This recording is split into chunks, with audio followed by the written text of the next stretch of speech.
What's up, everybody? Andrew Steele here. Today I'm hanging out with Midlife Prevo, Heather and Court. What's up, guys? We've got a really fun video for you guys today. Today we're going to talk about all of the problems that they've had in Prevo ownership. Before we do that, though, I want to give a huge thanks to Mouse Blocker. We were talking about a way to prevent problems, and I actually saw their stuff. They had a great display at SEMA. I reached out to them. I needed one of their products, and they hooked me up for free, so can't thank them enough. And I'm going to talk about their stuff in some future videos, but just wanted to give them a shout out on this video before we talk about all of these Prevo problems. After their video dumping their Prevo last week, I will proclaim them the coolest Prevo owners on the internet, and there's other Prevo owners that have called me and agree with me on that. So I tip my hat to Heather and Court for showing that. That was really cool. And now they're going to talk about all of their problems too. So really, even getting cooler by the day here. How long have you guys owned this Prevo Millennium coach for? We are up 2 years, almost to the day.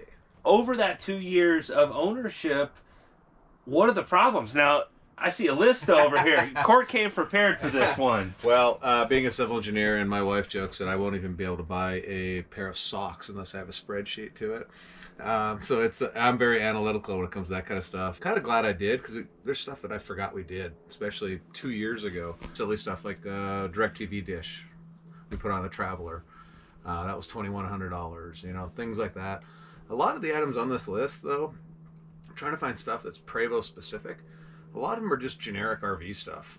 You know, we had an airbag leak or an air system leak we chased down, put new upholstery in. When you said you were chasing the air leak, what kind of problems did you have because of that air leak? Well, we're maybe an anomaly a little bit. We've had 3 coaches. We had an old country coach non-slide. We had an 03 Monaco executive tag. Two slide. All those coaches have been airbag leveled. No jacks. What we noticed in this bus was, and we'd never had it on our others, was we'd wake up and we weren't level. That was the first thing. So we chased that down. That was just quality of life, if you will. One of those first world problems. And they found it. Yeah, it wasn't too big of a deal. There's, you know, due to the age, there is some of those fittings that do get old, and plastic fittings and such that need to get swapped out. So what were you looking at? Excuse me. That was it wasn't too bad. I think we probably paid about $3,000 or $4,000 over. We chased a couple different leaks over the 2 years. There is bypasses, and we're finding the experts in the industry, the people that say they're experts. So those are the guys that are hard to find. But when you do get a hold of them, it's monumental in sanity and quality of life for us, because then we could just make one call. Here you go, and then they call us a day later, and it's done. Any experts that you want to give a shout out to at all? I will give Leo out at All Aboard America in Mesa. He's been really good to us. He's very apologetic when we get our invoice. So he is not cheap. And our other friend, actually become a great friend like you, Andrew, is Kyle Dorman. He owns a fleet of buses that for musicians and entertainment stuff. And he ironically has the same year and vintage bus we have for his own. So he's been a great guy. He's more of the pure Prevo chassis kind of guy, and then the simple entertainer conversion stuff they have. But he's learning like the slide game. Him and I worked together on a controller that had went bad, had actually taken on a little bit of water. Silly, you know, we chased it for a day and a half, and it turned out it was a $250 part. So right now the slide out's in the coach, and you can see there's still a lot of room even with the slide out in. We've talked in previous conversations where the slide out wouldn't go in or out at one point. That was one of the big problems that you had. There's a big sequence that goes on with these Prevo manufactured slides. In this case, Millennium got it with slides in. It goes through a whole sequence. I think there's 6 steps that go on, and you can see these panels underneath in the battery bank that gives you error codes, gives you all this stuff. So when it's going through it, for example, if we're parked here right now, most RVs they start a screw drive and it just starts moving it out, or whatever. There's different gear mechanisms. It is a screw drive style, but what first thing has to happen is the airbag that seals the entire slide room has to deflate. So you hear this hissing of air. Then the pins pop out. I think there's 6 pins to the big room and 4 to the little.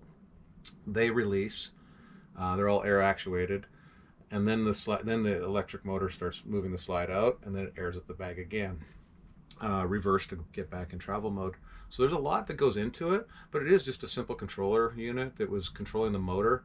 And once we chased it down, it was, super easy. How much time and how much money did that cost you? Well, the beauty of that one was because Kyle wanted to get to know the slide rims better.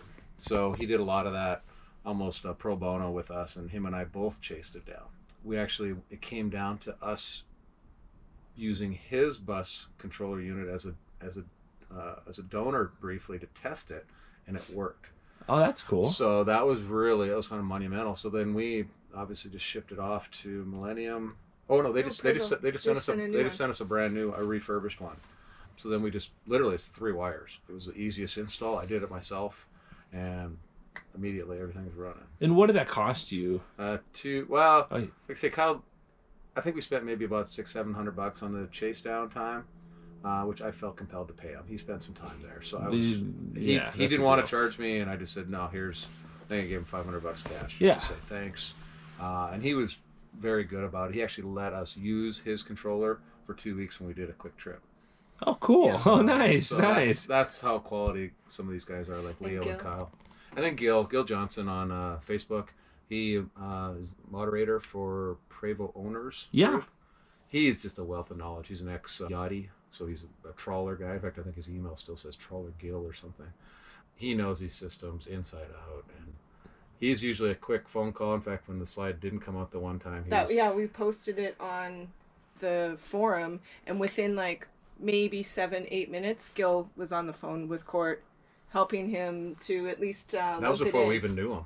Yeah, we didn't even know who he was, and that's how gracious. He messaged us immediately and says, "Hey, what's your phone number? Let me call you." Wow. And he walked us through it, how to manually do it. Because people have done it with the manual, which is another tool you should always carry with, is a cordless drill. You never know when you need something like that. So that was That was real handy to be able to bring the room back in. That was probably the more scary one, because I didn't know how to fix it myself. Oh, yeah, I can imagine, yeah. I've heard that about Gil Johnson over and over, and just the Prevo community willing to help. That is really awesome. These are spooky machines, because there's a lot of unknowns. You can't just go down to Camping World and get any advice. You have to kind of chase the intel down. And to have a guy like Gil as a resource is game changer. And then just the community in general is they tend to be active. A lot of them are ex-professionals or still are professionals, so they tend to handle themselves in a similar fashion. So it's been good, and we've been lucky to meet some great friends that we haven't actually met personally, but talked to 100 times. So and one of these days we're going to get to one of the rallies. I got to ask, what is the most expensive problem that you have had in your couple years of Prevo ownership? Expensive problem would have been Heather wanting to redo the interior. So that was around $8,000, I think, for Jesse at Palacio's. But it looks so good. It's modern, up to speed. Looking at some of the big items, we spent almost $5,000 on new batteries. The big Lifeline AGMs. I kind of wish I had waited and went lithium, but that would have been closer to 10 by the time we did that. There's not a lot of big items. It's a lot of we probably spent about $5,000 on chassis stuff. We had an oil leak thing. We had an oil leak in the back that was just a fitting off of our air dryer, I think it was. So that was sweating, and I drive a white Ford Raptor, so when we towed it, I always looked like it was speckled with black spots, which drove me nuts. Leo, once again, he chased that down. Those are the big items. Other stuff is just real small. Looking down this list, one of them was my fault. We've got a residential refrigerator in here, and we were camping in Moab, and one of the fittings was there's a snap cabinet above it, and I thought, I can fix this. It's just a cracked one. Everyone's got these. They're standard to every RV, and I went to grab my drill bit, drilled in, and hit one of the Freon lines. So there was it was a quick couple $100 fix, but to get someone in Moab in the middle of somewhat nowhere in the spring was tough. But everything else is, like they say, it's still an RV. In your couple years of ownership, adding it all together, how much would you say you've spent in 2 years of ownership?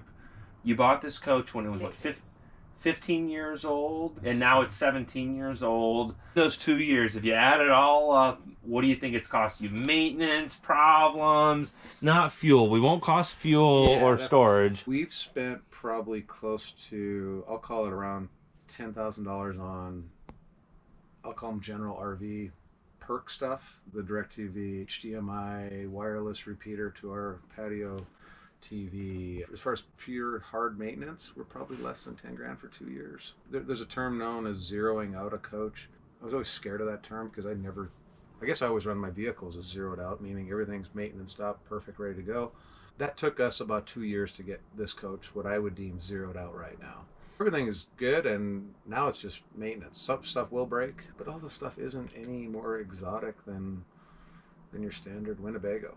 I think in the 17 years that this bus has been, I think we're the 4th owner. Yes. So we are lucky that the maintenance has been kept up over the last 15 years. I think that that's very fortunate, because I do think a lot of buses, once they maybe get out of that warranty time frame, people will leave them sit, or they try to work on it themselves and they're not that schooled or able to do it, and it can cause probably a little more havoc than good.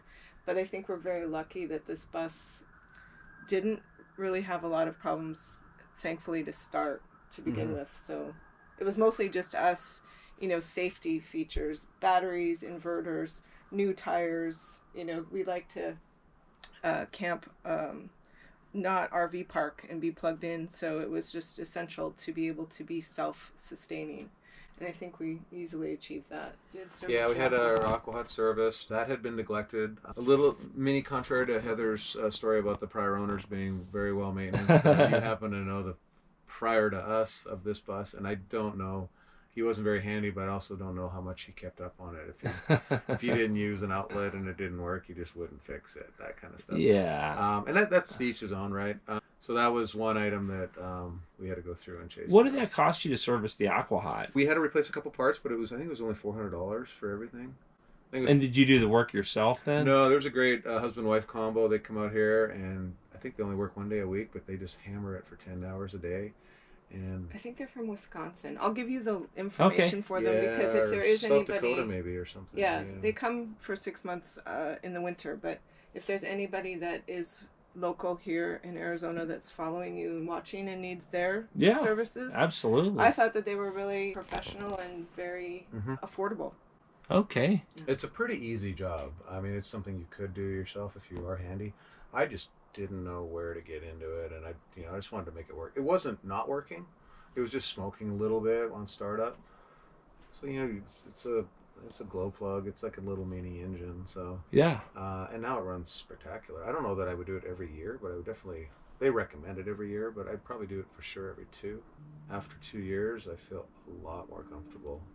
Nice. I've heard of people getting spooked after their first 3 months with one. In fact, I knew of a guy that bought a Newell. It was an 08, I think it was, and he took it back in 30 days. He was just overwhelmed. That can happen unless you slowly kind of peck through all the goodies and procedures and so forth. You think you made it through, though, so far. So yeah. Amen. Yeah, I got 2 years. So you get to know your manuals well, have redundancy, have pictures. I mean, just recently my dad came over, and he's a truck driver at one point, farmer all his life, retired now, and he goes, "What are you doing?" I was just taking a picture of the engine compartment so I knew the belt routing, so that if I ever did break down on the side of the road, I knew how to route those couple key belts. And you've got extra belts? And we carry belts with us. Yeah, it's just one of those quick you get off the side of the road things. And Prevo does do a nice thing with that. You can change the main belt in about less than 3 minutes. Nice. It's literally got an air release. It's toolless. You don't even need a tool to do it. What do you keep on board as extras? Like essential extras? I keep extra coolant. I built a custom box that's in the back service near the battery bank for the chassis. So I keep a full, I think it's at least 4 gallons of oil for engine and gen. It's the same weight. And I keep some coolant just in case, a full jug of that. And that's about it. Some fuses, light bulbs, things like that. And then belts, obviously. Belts are the one you got to worry about. But yeah, that's about it. I mean, it's just common RV practices, I think, are good common travel practices, I guess you'd call them. Yeah. Greatly appreciate all of you watching today's video. Make sure to subscribe if you want to see more cool content like this. Appreciate you guys.